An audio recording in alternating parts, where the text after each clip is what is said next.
we shall continue our study of C programming language, and in the previous lecture we have just seen how to write simple programs to print variables, read variables, write assignment statements, and we have also seen the if then else construct.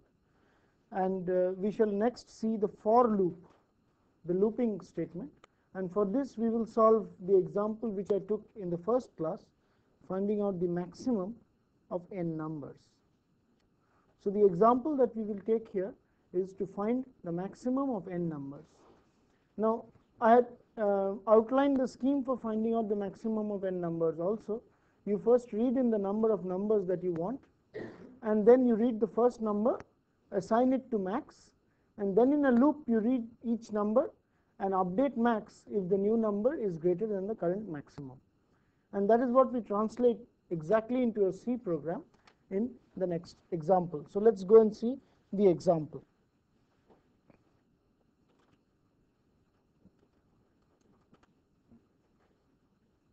As previously, we have got include stdio.h, the main program, and this is what the main program ends. We have declared a variable n which will read in the number of numbers, a variable max which will store the current maximum, and number which is a variable which will each and every number will be read into this variable. I will be the loop control statement. So the first statement will be scanf and n. So we will read in the total number of numbers which are to be read in. If n is greater than 0, if n is not greater than 0, then obviously we don't have anything to do. So this statement is just there. Then we read in the first number here, and we assign max equal to number in the next line. And then here comes the for statement. The syntax is for, and there are three parts. First, this is the first part, separated by a semicolon. This is the second part, separated by a semicolon, and this is the third part. The first part is called initialization.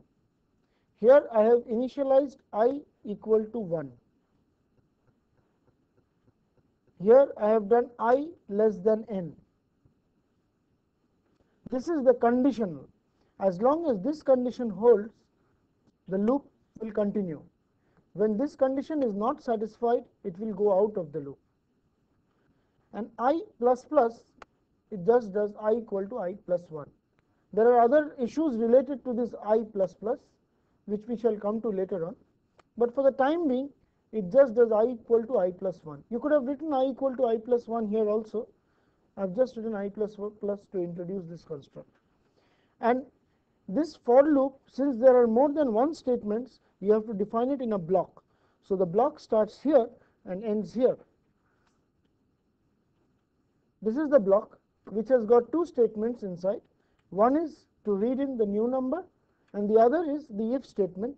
If number is greater than max, then max is assigned number. So this was the program, the algorithm which we discussed in the previous day to find out the maximum of n numbers, and this is the conversion to the program, and this is where the for loop ends, at this block, and then you print max equal to %d. Now we are supposed to read in total of n numbers. Now let us check whether we are reading in n numbers.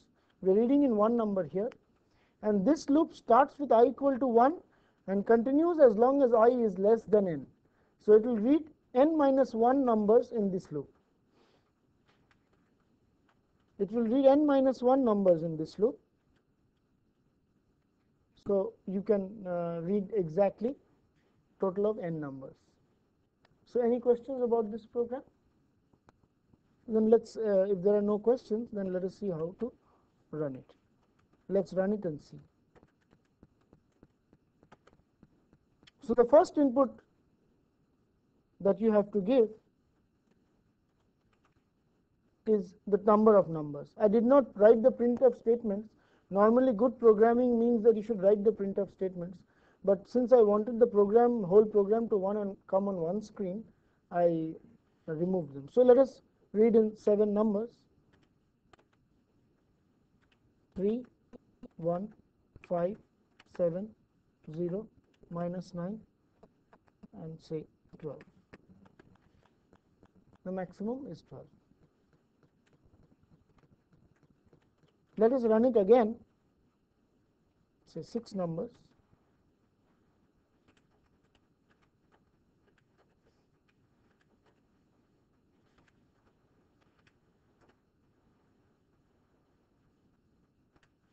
The maximum is 18.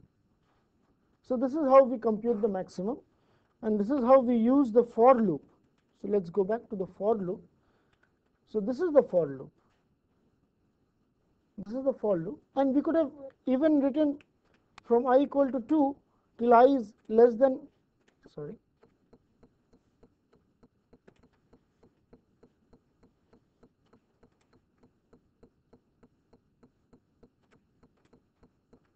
from I equal to 2 till I is less than or equal to n. Still then we will read in n minus 1 numbers inside this loop. So you must write the loop in such a way that it takes care of this, the conditions are taken care of. You can write more than one condition here. You could have written I equal to 1 if you have got 2 or 3 variables to initialize. You could have written I equal to 1, and you could have written comma j equal to 0.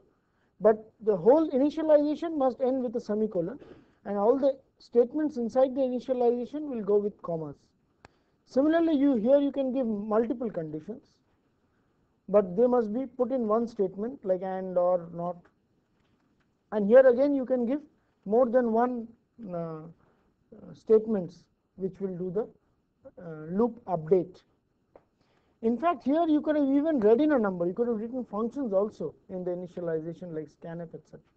But I don't want to go into complex issues here. So even if we do this I equal to 2, I less than equal to n, we still work correctly.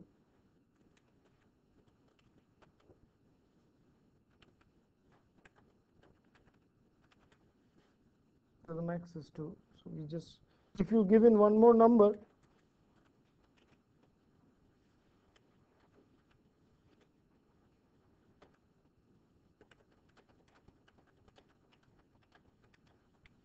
it does not matter, or it would have been better to see it the other way around.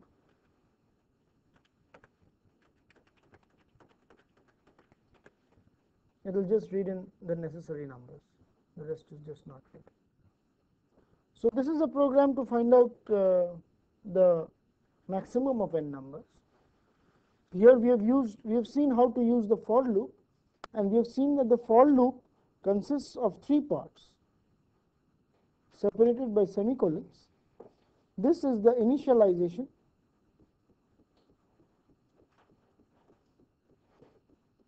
This is the condition. If this condition is true, only then it will go into the loop. And this is the loop update. That is, what are the actions that will take place at the end of the loop. And you have to explicitly update it, unlike Fortran, where you can write do I equal to 1, 10, 2, things like that. Automatic update of the variables doesn't take place. You have to explicitly update the variables in a for statement. There are other looping constructs like do and while, and we will not explicitly go through them, and we will visit them as and when we come through examples. So after having done the loop construct, we will see how to use arrays. Arrays are vital for any programming, because whenever you have to read in a block of data and you have to use it, you must require arrays. And one of the classical examples of using arrays is sorting. So we'll take up an example of sorting, a simple exchange sort, and see how we will use arrays. All of us must have written this program before, and the basic algorithm which has been used is read n, then read n numbers into an array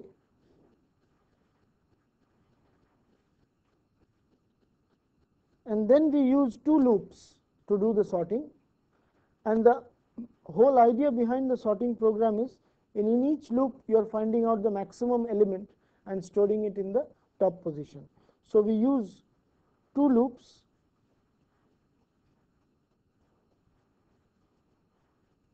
and in the inner loop we do a comparison and an exchange.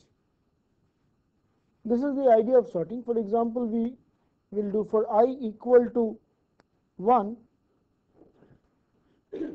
till I is less than n, I plus plus. When I is equal to 1, we will find out the maximum and store the maximum in the array location A1. So let the array be called data. Let the array be called data. Then when I is equal to 1, we will store the maximum in data 1. When I is equal to 2, we will store the second maximum in data 2, that is the maximum from in the rest of the array. So we will use a loop for j is equal to I plus 1 till j is say less than or equal to n, and increment it, and we will compare if data I is greater than, if data I is less than data j, then we will exchange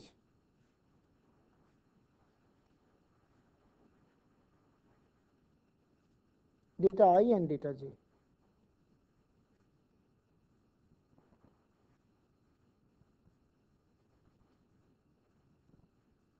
This is one of the traditional sorting routines. There are other sorting routines like bubble sort, etc. They have a similar but slightly different way of doing it. So this is one sorting routine, and we shall see the how to write out this sorting routine. The main intention in this program is not how sorting is done, because we shall see how sorting is done in a much more better way in subsequent classes. But the intention here is to just translate a known program which contains an array declaration and some for loops into C language syntax. So let us see how the program looks like in our C language.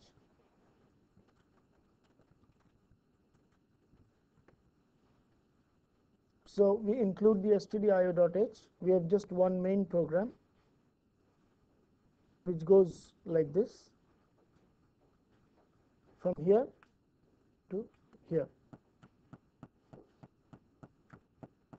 Now this is where we have declared the data array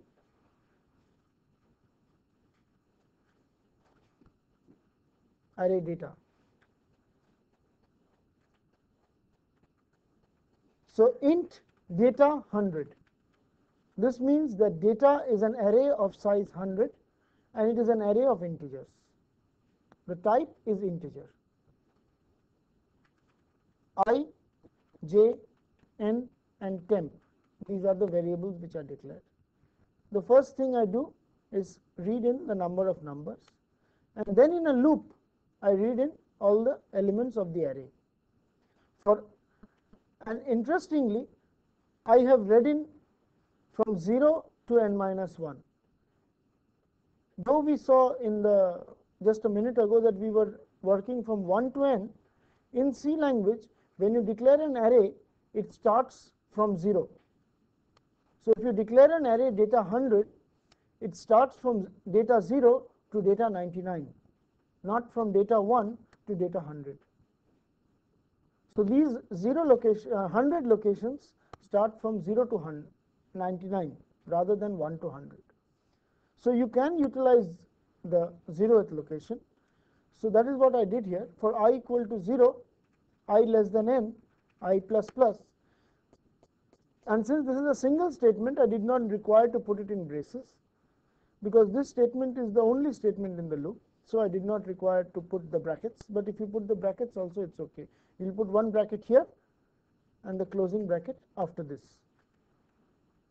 So scanf, I read in integers and data I. I pass the address of the location data I. And then here is the for loop. We have previously discussed I equal to 1 to I less than n. Since we are going from 0, we will say I equal to 0 to I less than n minus 1, I plus plus. J equal to I plus 1 to j less than n, j plus plus. If data I is greater than data j, then we exchange it. So this one actually does finding the minimum. If we want to find the maximum, we will have to change this to negative, less than.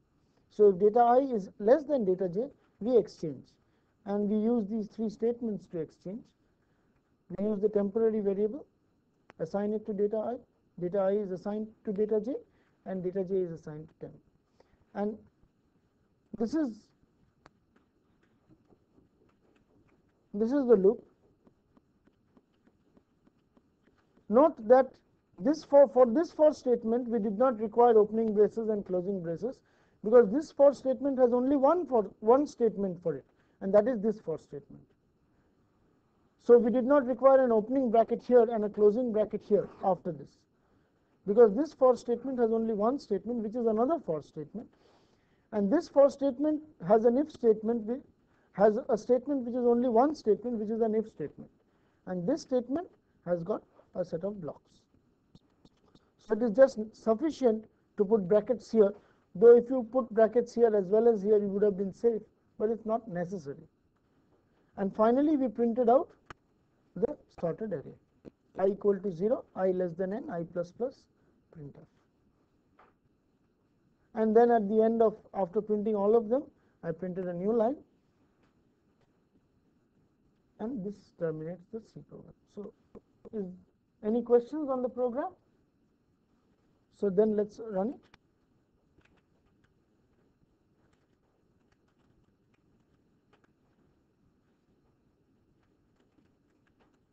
The first thing you have to give is the number of numbers, say 6, and then all of them.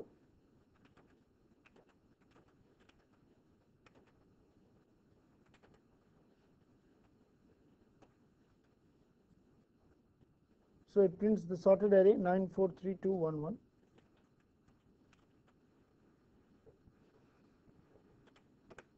Seven numbers.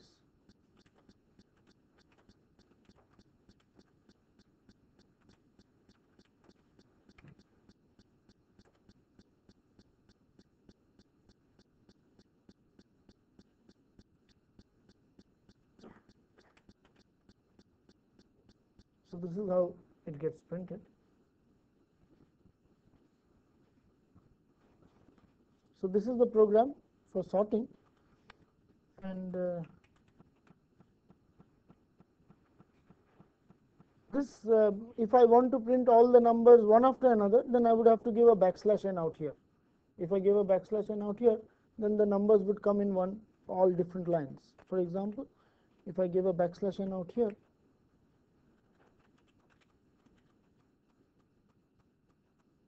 so I have given a backslash n here. So when I print the numbers, they are all supposed to come in different lines.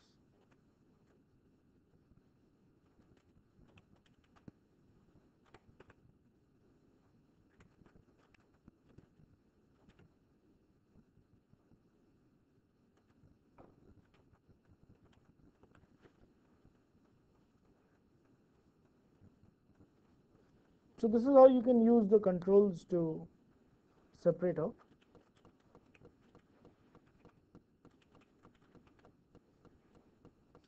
We shall come back to this program and study it later to understand two things.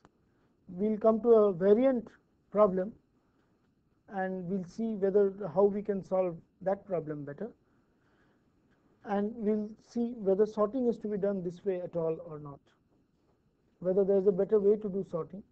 And we shall go back to our old steps of initial problem definition, refinement and generation of final solution to see whether we can get a better program for sorting, and why this is not the best program for sorting. So we shall come back to them later on, because it is our intention here to just go through arrays and functions. The next example that we will take is that of a multidimensional array. We will see how to declare a 2D array and how to do matrix multiplication.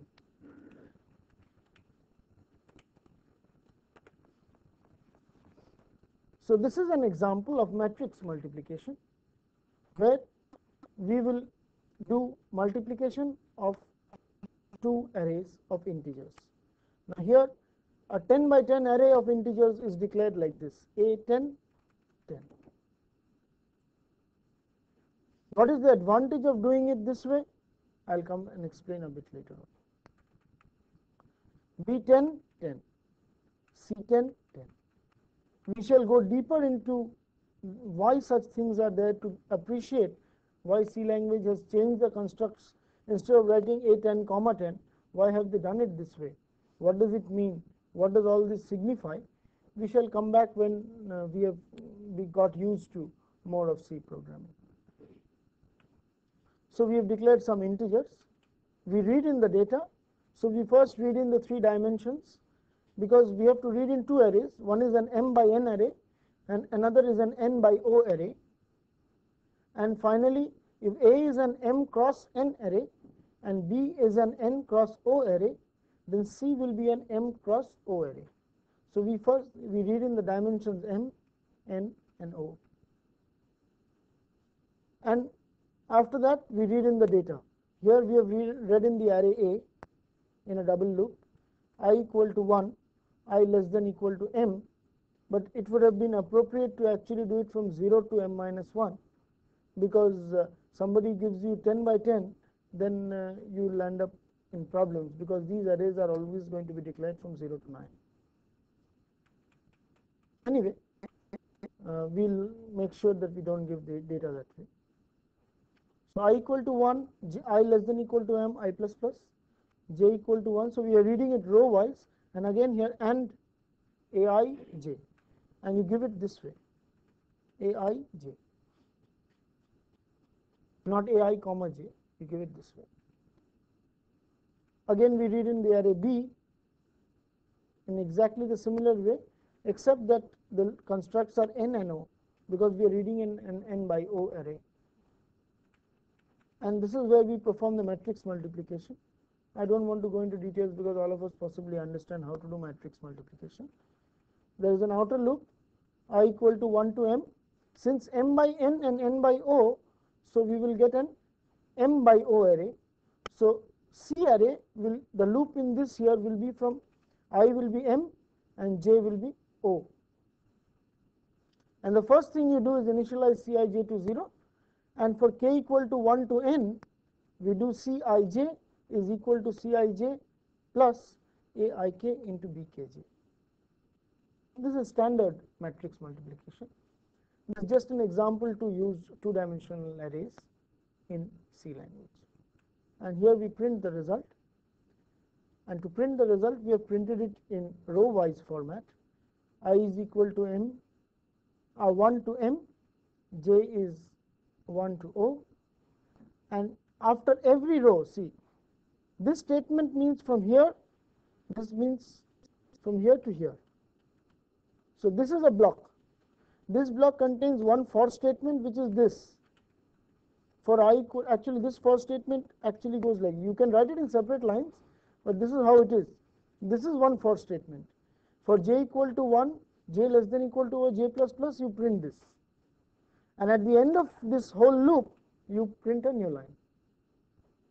Even if you write it this way, it does not matter. The brackets actually take care of what your intention is.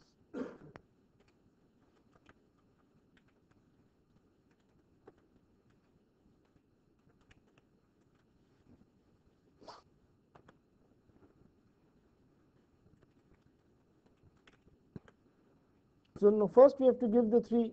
So let's give a simple example where all of them are equal. Then you have to give the first one. So in order that we understand the result properly, let's give a simple example. So if we've given an array, two matrices, all are ones, 2 by 2 matrices, obviously we are supposed to get back 2's.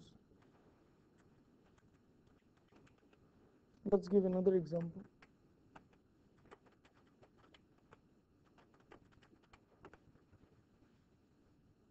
I'm sure you can make out that the results are correct. The example, the inputs are given in that way.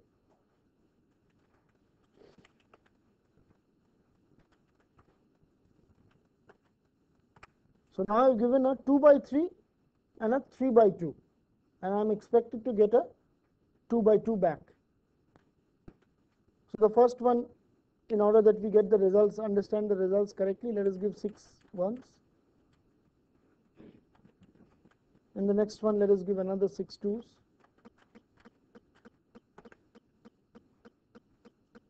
So obviously the program works correctly, and the intention was not to understand how matrix multiplication is done, but how to declare two-dimensional arrays, how to put in for statements, and how to put in if, then, and for, a combination of if, then, and for in a two-dimensional array.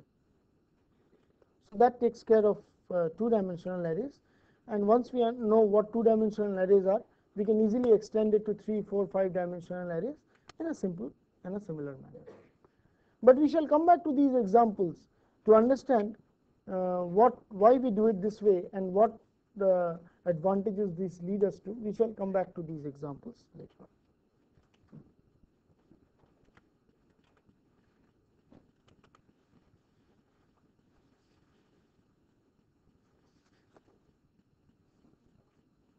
The next, we come back to a very, very crucial concept.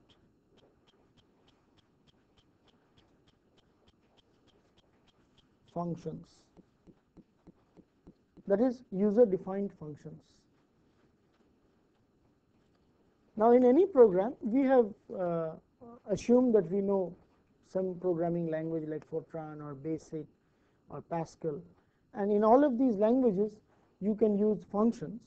So you will, in a program, say in a C program, you will have a main program, and maybe you will have an integer n, and maybe you will call a function, say xx, with argument n, and then do some other things and terminate, and you will declare a function xx with argument I, and then you will do something in this function.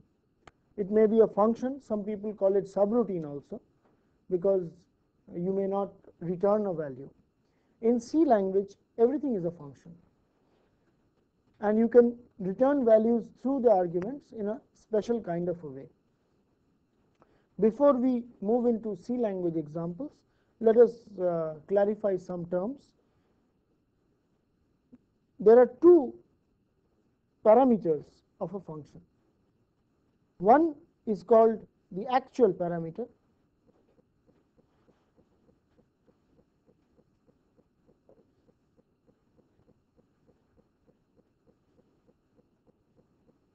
and this is called the formal parameter.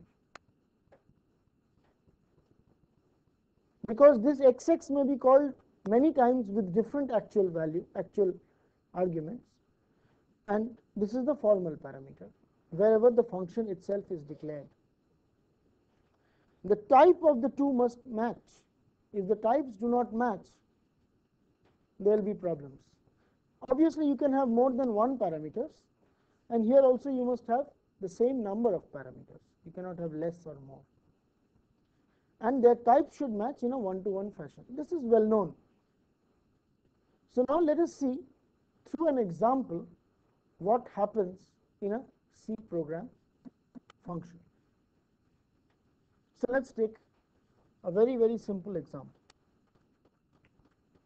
The first example will help us to understand the syntax of calling a C function, as well as the way a function behaves. So here I have got, now I have got a main program which ends here, and I have got a function called fun1 which ends here. And now what do I do in the main program?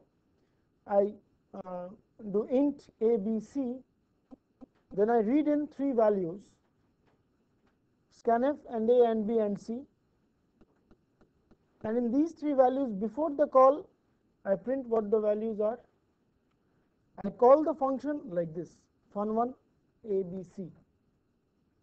I can call it, I can do an assignment also, x equal to fun1, but we'll see that later on. And then after the call I again print the value of the variables, and inside the function corresponding to a I have I, to b I have j, and to c I have k. And before the brackets open for the function I have to declare the type of the arguments. I can declare it here also inside the declaration, I can also declare it below. So I use the approach of declaring it below. We'll see examples where we declare it there. So I have declared them to be integers, and inside the function I assign I equal to 21, j equal to 22, and k equal to 23. I need not put them in separate lines, just semicolon takes care, so that's fine. And I put in a print statement that inside fun1 I, j, and k are these. Alright? So this is a very simple program to understand what the syntax of a function definition is. The syntax is the first the function name, the arguments, then the type, and then the body. And the body again comes in brackets like this, just like a main program. And here I have just read in 3 values, and before the function is called I printed it. I call the function. Inside the function I printed it after assigning it, and this is what I have done. If such a equivalent program was written in Fortran, then whatever I would have read would have been printed here. Inside the function they would have been converted to 21, 22, 23, and after the function call they would have been converted to 21, 22, 23. But that's not what will happen in C.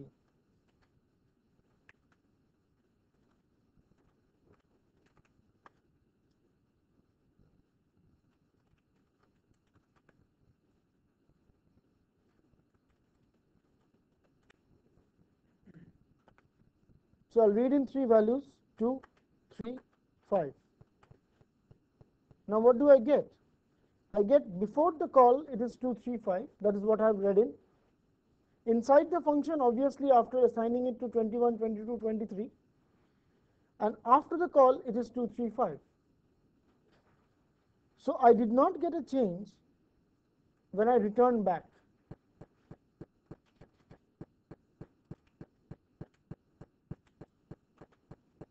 That is, before the call whatever I read in I got. In the function these were reassigned, and after the function they were returned back. So why I did not get a change is the first question. And if I do not get a change, then what is the use of calling such a function? Or how would I get a change if I want such a change? Are the questions that we will have to answer. Because if a function does it requires some values, and I may want some value to be updated, how would I do it? So to answer this question, first we will have to see how function parameters are passed in C. What are the ways in which function parameters can be passed, and how do I get back values in C if I want to pass the function parameters. That will also give us some hint about why scanf uses this AND. So let's go back to our workbook and see what we can do. So we've got the actual parameter here and the formal parameter here.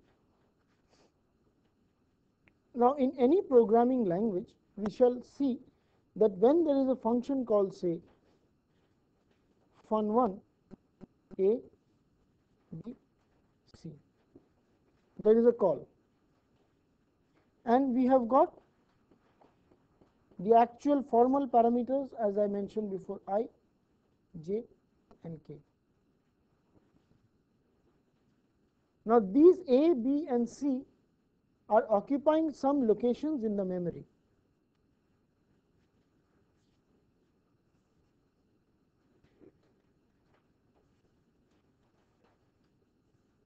So schematically, let us say A, B and C.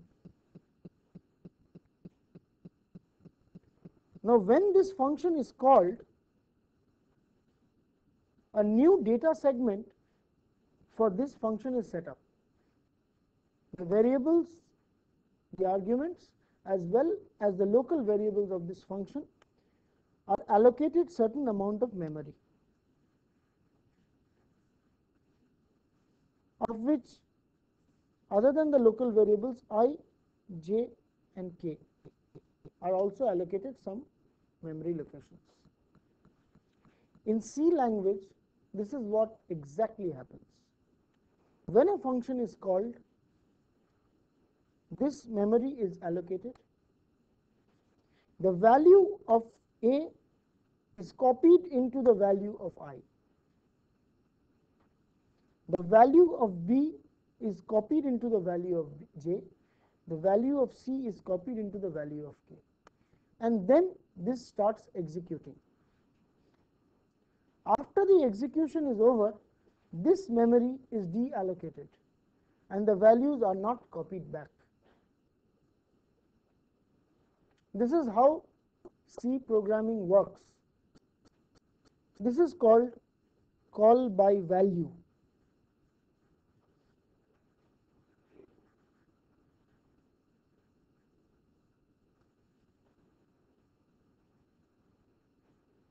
This is called parameter passing using call by value. C uses call by value. So they are copied into the local variables and the function is executed, and after the function is over, these are deallocated. We shall see how this allocation and deallocation and memory access is done a little later on in more involved examples. In other programming languages, there are slight variations. There is a variation called call by value result.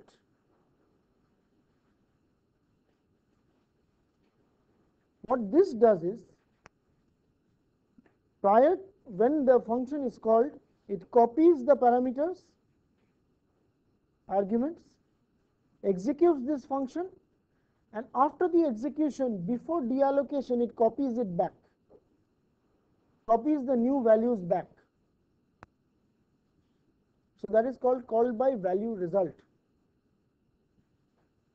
And the other one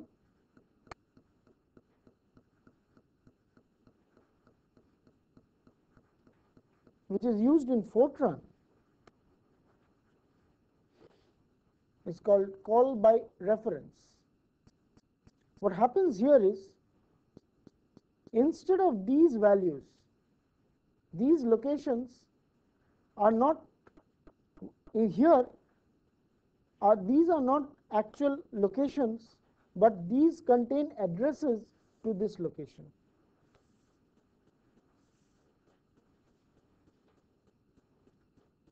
And whatever you do here, whenever you update I here, this address is taken and this value is modified.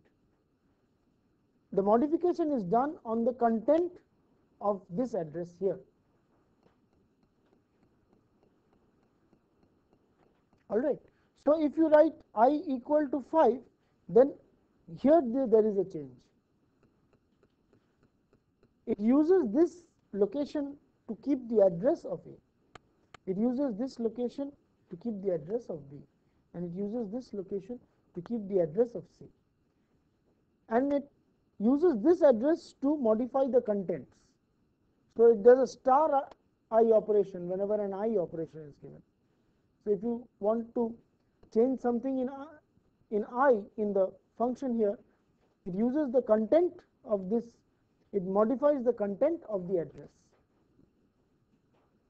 which is something called indirect addressing, but this is what is called call by reference.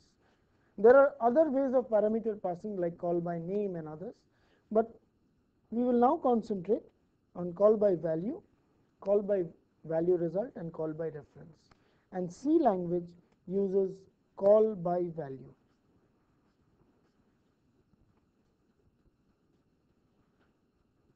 So C language uses call by value and not call by value result or call by reference. Anyone who knows Pascal will know that in Pascal you can define this parameters in another way. If you write fun1 var I, then this means that this will be used as call by reference. If you write simple j, it means call by value. And again if you write say var k, then it will mean call by reference. So in Pascal, if you had written var I, j and k and done this, then this would not have changed, but this and this would have changed. Whereas in C, everything is uniform, call by value. So we'll have to see next how we make it call by reference. To make it call by reference, what we do is we pass the address location and modify the contents. All right. So let's see in this example how we will convert it to call by value.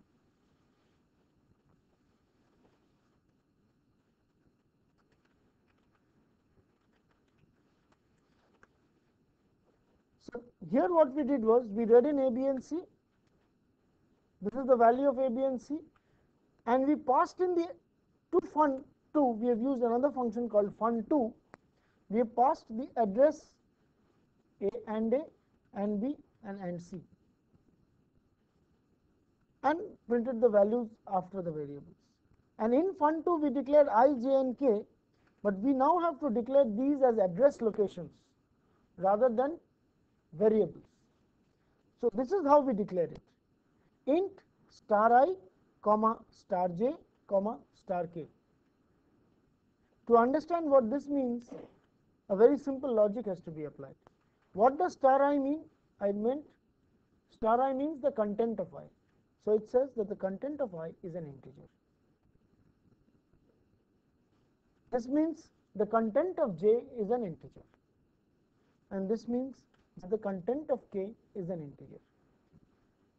Understanding it this way will take us one step ahead in understanding all declarations in C. There are a lot of intriguing issues for declarations in C. We shall see them slowly, but here what we have done is we have done this, and we have done star I equal to 21, star j equal to 22, star k equal to 23.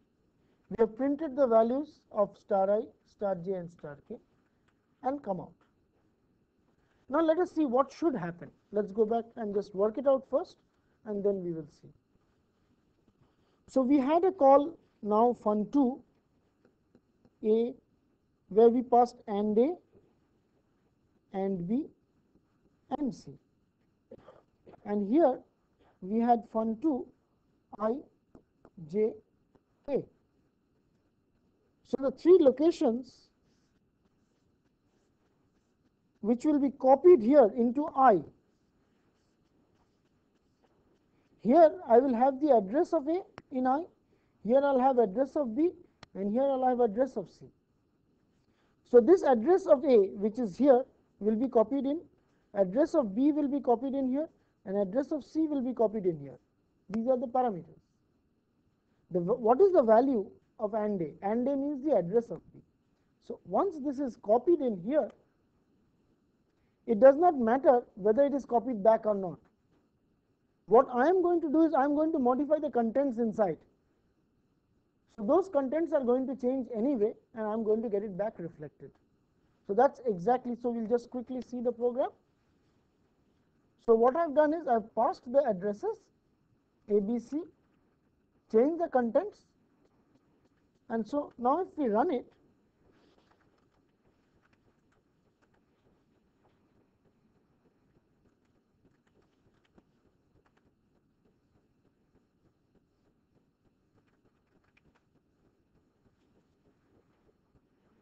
So now before the call it is 1 2 3 inside the function, and now I have, though it's called by value, I have made sure that after the call I get back the correct values. And now you will appreciate why in scanf you have to pass the addresses, because it's called by value. If you had passed A, B and C, whatever you read inside wouldn't have been reflected back when you returned. So that is why you pass the addresses, and the scanf function actually modifies the contents. So whenever we want to get values back and passed back, we will have to use the contents and the address locations in C. This is a typical C style of programming. It is unlike in other languages like Pascal, where it is slightly different. In Fortran it's pure call by reference. In C it's call by value, and if you want reference calling you have to do it this way. So we'll stop here today, and we'll see more details of how to do function parameter passing and other things in the next day. Thank you.